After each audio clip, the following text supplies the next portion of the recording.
Welcome to Seismic Shift, the podcast where we dive deep into the ground beneath our feet and the forces that shape our world. I'm your host, Alex Rivera, today. On January 5, 2026, we're tackling the story that's sending shockwaves through the seismology community.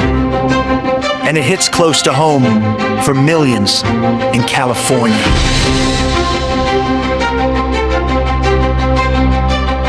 The headline is chilling.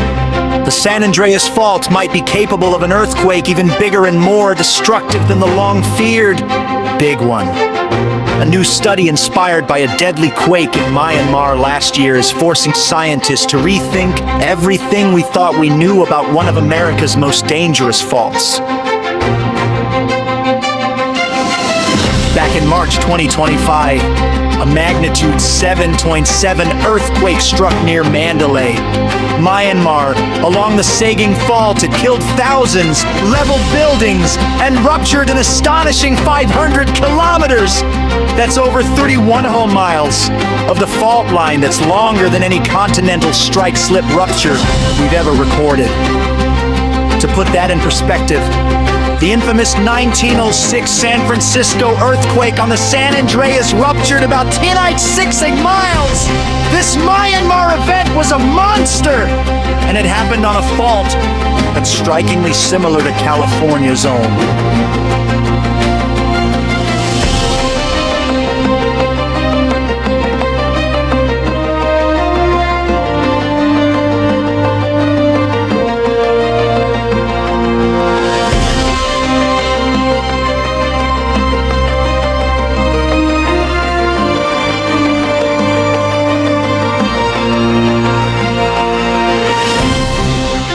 Stuck and San Andreas faults are very similar.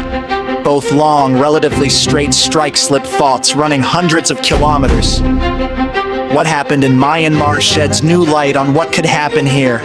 The rupture went far beyond what models predicted, cascading through segments thought to be safe because they'd moved recently. That's right, researchers from Caltech, led by Solon Antoine and Jean-Philippe Avoua, published their findings in the Proceedings of the National Academy of Sciences.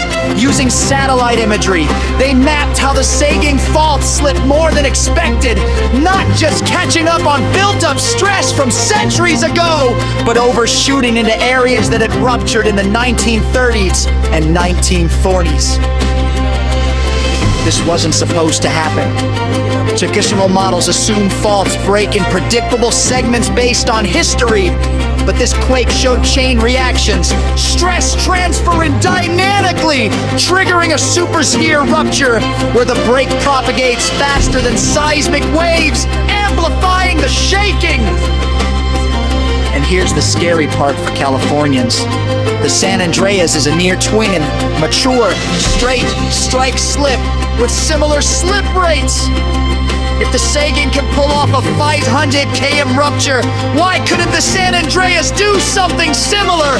The full San Andreas stretches over 800 miles. A multi-segment cascade could mean a magnitude pushing toward 8 or higher, far beyond the 7.8 or so often modeled for.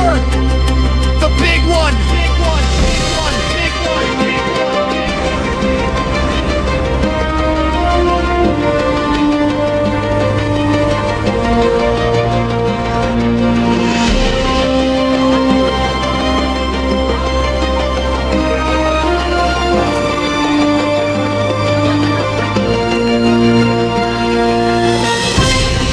Simulations in the study show earthquake cycles on these faults can be irregular, clusters of big events, variable sizes or return periods that don't follow a neat clock. Historical records are too short to capture the full range.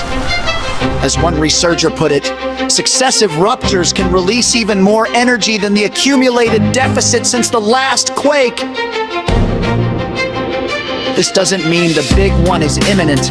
Earthquakes remain unpredictable in timing, but it does mean our hazard maps and building codes might need updating. Stronger shaking over wider areas, densely in populated zones like Los Angeles or the Bay Area. What can we do? Experts hard to prepare this. Retrofit homes, secure furniture, have emergency kits. California has made strides with early warning systems like Shake Alert. But this research underscores the need for even more resilience.